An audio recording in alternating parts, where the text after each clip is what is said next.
많은 사람들이 예수님을 구경하기 위해서 서로 밀고 밀쳐내는 그런 인파들이 몰리기 시작했습니다. 그런데 그렇게 서로 예수를 밀기만 하는 이런 상황 가운데에서 한 여인이 예수님을 붙잡기 위해 과감한 영적인 오픈런을 감행한다라는 거죠. 우리가 그 현장으로 가볼 텐데 오늘 말씀을 들으시면서 여러분 결단하는 은혜가 있기를 원해요. 나도 예수를 밀치는 자가 아니라 예수를 붙잡는 자가 되겠습니다. 할렐루야. 자, 12해 동안 혈루증을 앓고 있는 이 여인은 철저하게 우리 인간을 대변합니다. 우리 인생이 겪을 수 있는 온갖 잔혹사를 이 여인에게 모아서 성경이 표현하고 있다는 거예요. 혈루증은 말 그대로 하혈하는 유출병이에요. 피가 멈추지 않는 그런 질병입니다. 성경에서 피는 우리의 뭘 상징하냐면 생명을 상징하는 거예요. 그러니까 날마다 12년 동안 내 몸에서 피가 빠져나갔다는 것은 이 여인의 생명이 유출되었다라는 것을 의미하는 겁니다. 계속해서 하혈하는 내 몸을 마주하면서 오늘도 나는 죽어가는구나. 이렇게 철저한 절망 가운데 이 여인이 사로잡히지 않았을까라고 저는 생각을 해봤어요. 우리 말씀 함께 한번 읽어보도록 할게요.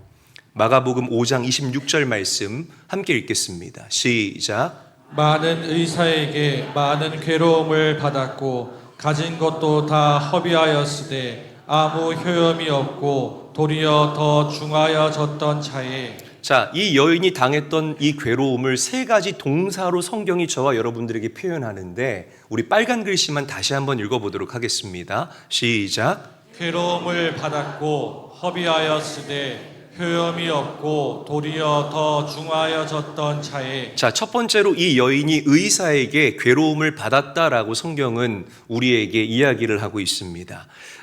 예수님 당시에 의학이 뛰어나봐야 여러분 얼마나 뛰어났겠습니까? 여러분들이 잘 아는 이 유대인의 탈무드에 보게 되면 이 혈루증에 대한 치료 진단이 기록이 되어져 있어요. 그런데 이 진단이 굉장히 엉터리 진단입니다. 그 중에 몇 가지를 여러분들에게 소개를 드리면 이렇게 두 갈래나 세 갈래 이 갈림길 한 중간에 혈루증을 앓고 있는 여성을 세워두는 거예요. 세워둡니다. 그리고 이 지나가는 무작위의 사람들이 시간이 정해진 건 아니에요. 그냥 지나가던 무작위의 사람들이 이 여인에게 큰 소리로 외쳐야 돼요. 큰 소리로. 제가 소리 지를 수는 없으니까. 내 병이 낫다 이렇게 큰 소리를 지르는 거예요. 갑자기. 그러면 이 여인이 깜짝 놀랄 거 아니에요. 깜짝 놀라면서 그 자궁이 수축되면서, 그죠? 여러분 웃잖아요. 그죠? 이 말도 안 되는 이런 처방이 그 탈무드에 기록이 되어져 있습니다.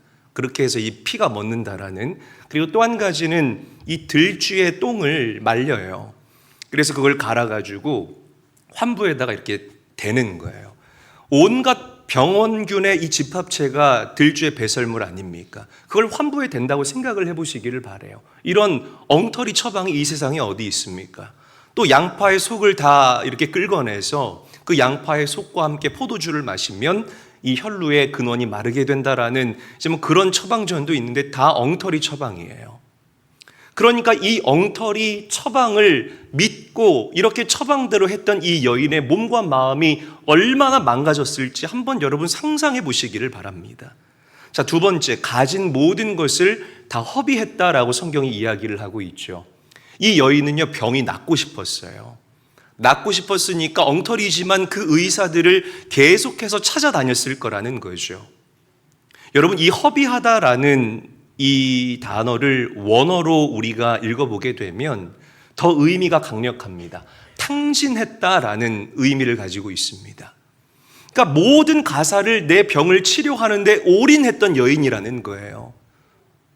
내 가전을 팔아서, 내 집을 팔아서, 내 모든 소유를 팔아서 내 질병을 고치기 위해서 그렇게 애쓰고 그렇게 수고했는데 병이 낫지를 않아요.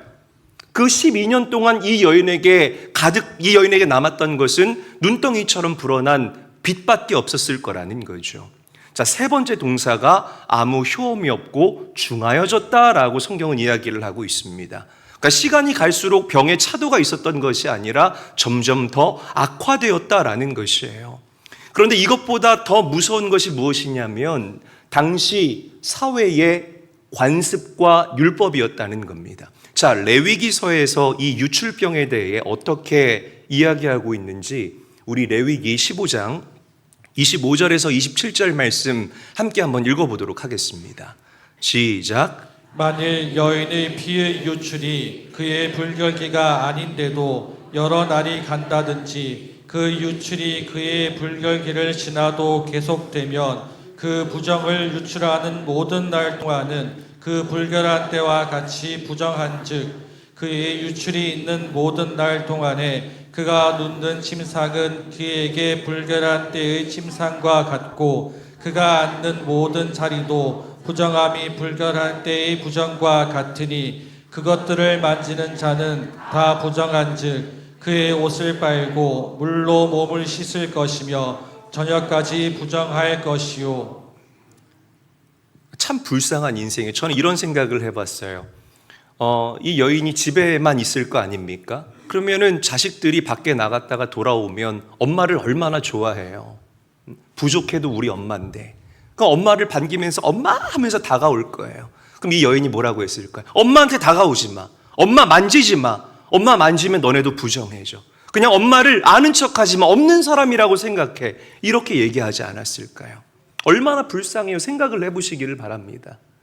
이 여인이 입는 옷은 그 어떤 좋은 옷이라 할지라도 다 부정한 옷이 되는 것이고, 이 여인이 덮었던 이불은 그 어떤 좋은 이불이라 할지라도 다 부정한 이불이 될 것이고, 이 여인이 서 있었던 곳, 이 여인이 앉았던 곳, 모든 곳이 다 부정한 장소가 되었을 거라는 거예요. 시장에 가서 빵 하나 살 수 있겠습니까? 더 불쌍한 건 뭐냐면 이 여인이 성전에 나아갈 수 없었다는 거예요. 성전에 나아가서 하나님께 나의 아픔을 쏟아내며 기도라도 할 수 있으면 그 얼마나 좋겠습니까? 그런데 성전에 나아갈 수도 없고 제사장에게 나의 질병을 보이면서 기도조차 받을 수 없었던 그런 불쌍한 인생이 바로 이 여인의 인생이었다는 것이에요. 여러분, 이 본문에 기록된 12해 동안 피를 철철 흘리면서 혈루증을 앓던 이 여인의 모습은 예수 그리스도 없이 살아가는 인생을 우리에게 상징적으로 보여주는 것입니다. 예수 없이 살아가는 인생은 영적 유출병에 걸린 인생과 같습니다. 할렐루야. 믿으시면 아멘 합시다. 영적 유출병에 걸린 자와 같다는 거예요. 하나님께서 우리 사람을 지으실 때에 우리 안에 당신의 생기, 루아흐를 불어넣어 주셨잖아요. 이 영적으로 유출한다라는 것은 계속해서 하나님의 생명을 우리가 허비하고 쏟아내고 철철철철 내 몸 밖으로 빠져나가도록 방치할 수밖에 없는 그런 영적 질병에 걸린 인생을 표현하는 것입니다. 여러분, 세상에 아무리 좋은 것이라 할지라도, 아무리 빛나는 것이라 할지라도 우리의 영적 유출병을 치료할 수 있는 것은 이 세상에 아무것도 없음을 잊지 말고 기억하십시오. 오직 구원자 되시는 예수 그리스도만이 우리의 영적 질병인 그 영적 혈루병을 치유하시는 참 구원자이시요, 참 치유자이시요, 참 하나님이라는 이 진리를 믿으시기를 바랍니다. 그래서 예배의 목적은 철저하게 예수 그리스도가 돼야 돼요. 내 소원을 이루기 위함이 아닙니다. 아멘. 예수 그리스도가 여러분들 예배의 목적이 돼야 됩니다. 그분을 만나고 그분의 음성을 듣고 작지만 내 그릇에 그분을 소유하는 것, 이것이 우리가 하나님을 예배하는 참 이유이고 목적이라는 것입니다. 잊지 말고 기억해야 됩니다. 그런데 이 여인이 예수님의 소문을 들어요. 어떻게 한다고요? 예수님의 소문을 어떻게 한다? 듣는다는 거예요. 그리고 예수님을 향한 간절한 갈망과 열망이 그 마음에서 솟구치기 시작합니다. 나도 예수를 만나고 싶다. 예수님만 만나면 나의 혈루의 근원이 마르게 될 것이다. 그분이 나를 온전하게 치유할 수 있을 것이다. 과연 믿음은 들음에서 나는 줄로 믿으시기를 바랍니다. 자, 그래서 이 여인이 이제 예수님께 오픈런 할 준비를 하는 거예요. 그래서 딱 달려나갔는데 어머나 글쎄, 역시 예수님은 인기 스타예요. 너무나 예수님 주변에 사람들이 많이 몰려 있는 거예요. 아까 신도림역 그런 모습처럼. 예수님을, 그 사람들을 뚫고 예수님께 나아가고 싶은데 나아갈 수가 없는 거예요. 그리고 그들이 예수를 밉니다. 예수를 어떻게 한다? 예수를 민다. 오늘 본문에 미는 자와 붙잡는 자가 등장을 해요. 저를 따라합니다. 미는 자. 크게 따라합니다. 미는 자. 붙잡는 자. 다시 한번요. 미는 자. 붙잡는 자. 자, 우리 말씀 읽어볼게요. 마가복음 5장 24절 말씀 함께 읽어보겠습니다. 시작. 큰 무리가 따라가며 에워싸 밀더라. 자, 빨간 글씨로 밀더라라는 이 단어는 헬라어로 신틀리보라고 합니다. 신틀리보. 진닉이다, 으깨다라는 뜻인 거예요. 그러니까 이 민다라는 이런 마일드하고 소프트한 그런 어감이 아니라 이 여기 말하는 이 민다라는 것, 신틀리보라는 단어는 고개를 돌리면 바로 앞에 사람이 숨쉬고 있는 그 정도의 거리를 이야기를 하는 거예요. 어느 정도 피부로 와 닿죠, 여러분? 예수님을 사방으로 에워쌌던 그 수많은 군중들도 예수님의 옷자락을 만졌어요. 그리고 예수님과 살을 부대꼈다라는 거예요. 그런데 그들 중에 그 어떤 누구도 예수님의 능력을 내 능력으로 취한 사람이 단 한 사람도 없었습니다. 병이 떠나갔다거나 귀신이 떠나갔다거나 그의 인생의 구원을 받았던 사람이 단 한 사람도 없었다라는 것이에요. 여러분들 마음 중심에 예수님을 향한 이 여인과 같은 절박함이 있냐고요. 남들 다 교회 가니까 뭐 나도 그 군중의 한 무리처럼 어깨 부딪히면서 휩쓸리듯이 그렇게 교회 왔다가 예수님 밀쳐내고 그냥 돌아가는 사람은 아닌지, 이 밀다와 붙잡다에 대해서 우리가 좀 깊이 있게 생각해보는 그런 예배 시간이 됐으면 좋겠다는 것입니다. 사랑하는 제일교회 성도 여러분, 예배의 구경꾼 되지 마시고 나와 가장 가까이 계신 그 예수님을 밀치고만 돌아가지 마시고 예수님을 붙잡는 인생 되시기를 주의 이름으로 간절히 축원합니다. 자, 이제 붙잡는 인생이 등장을 하게 되어 말씀 읽어볼게요. 마가복음 5장 27절 말씀 한 목소리로 읽습니다. 시작. 예수의 소문을 듣고 무리 가운데 기어 뒤로 와서 그의 옷에 손을 대니. 자, 뒤로 와서라고 했잖아요. 그러니까 이걸 또 우리말 그대로 읽으면 그냥 예수님 뒤로 이렇게 조용히 와서 손만 이렇게 대고 그냥 간 줄 알아요, 사람들이. 헬라어 원어로 이 뒤로 가다라는 이 단어는 오피스텐이라고 합니다. 오피스텐. 이 오피스텐이 어떤 자세냐면, 여러분 군대 갔다 오신 남자분들 포복 아시죠? 아, 군대 저만 갔다 왔나요? 그러니까 이 오피스텐이 사전적인 의미로 낮은 자세로 엎드려 기다라는 뜻인 거예요. 그러니까 이 여인이 예수님께 갈 수 있는 방법이 없었던 거야. 생각을 해보세요. 12해 동안 그냥 눈만 뜨면 피가 철철 흐르는 이 여인이 얼마나 그 몸이 비루하겠습니까? 이 여인이 어떻게, 그 부정하다고 낙인 찍힌 이 여인이 어떻게 그 많은 군중을 헤집고 예수님께로 갈 수 있었겠느냐는 거예요. 그래서 오피스텐, 이 여인은 낮은 자세로 기어서 예수님께 갔을 거예요. 상상해 보세요. 이 여인이 기어갈 때 땅의 흙먼지가 이 여인의 코와 입으로 다 들어갔을 거라는 겁니다. 머리도 다 만신창이가 됐을 것이고 그 옷도 온통 흙투성이가 됐을 거라는 거예요. 뺨은 흙에, 그 땅과 흙에 긁혀서 온통 피투성이가 됐을 거고 손톱도 뒤집어졌을 거라는 겁니다.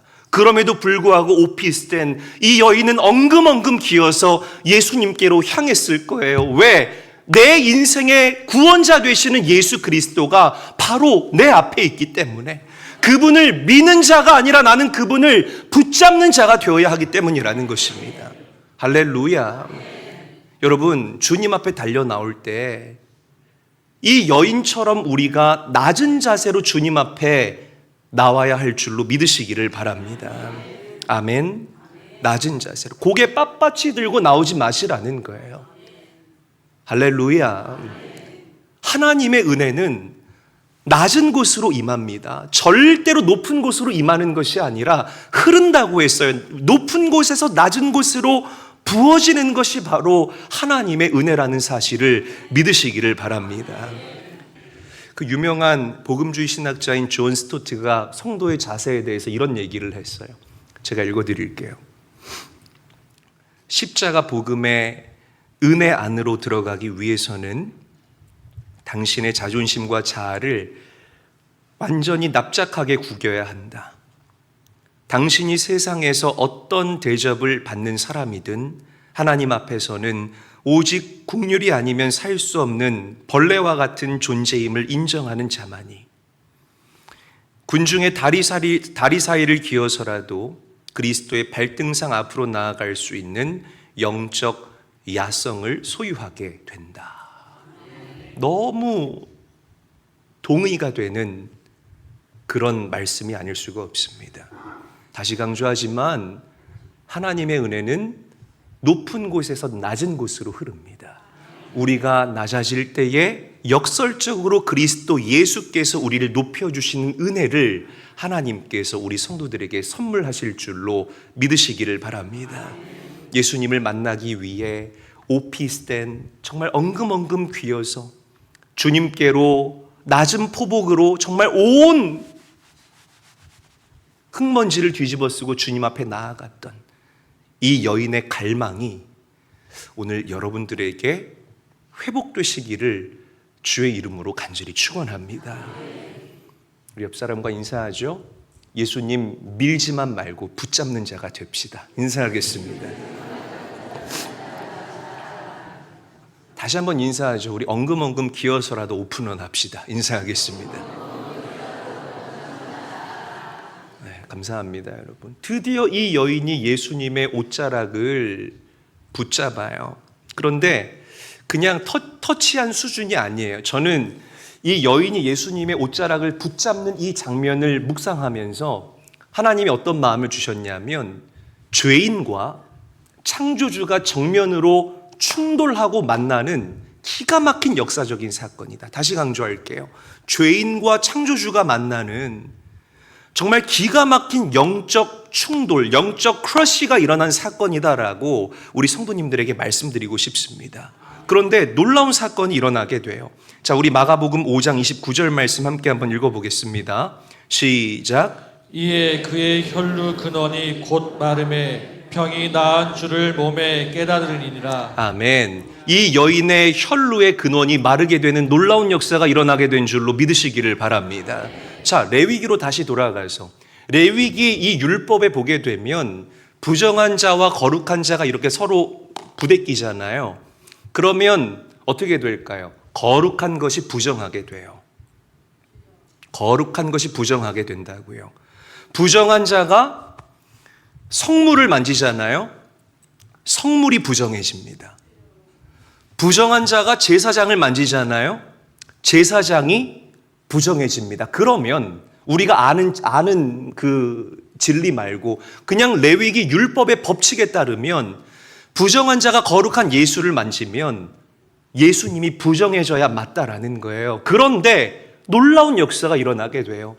예수 그리스도 안에 있는 그분의 의가 이 여인에게 흘러 들어와서 이 여인의 혈루의 근원을 마르게 하고 12년 동안 묵었던 모든 어둠을 치유하고 이 여인의 마음을 위로하고 이 여인의 질병을 깨끗하게 한 줄로 믿으시기를 바랍니다.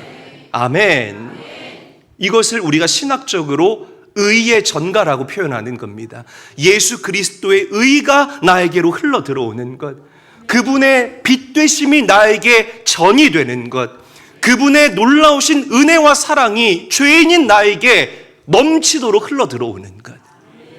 예수를 붙잡을 때에 우리에게 이런 놀라운 역사가 일어나게 되는 줄로 믿으시기를 바랍니다. 돈으로 해결할 수 없어요. 죄의 문제는.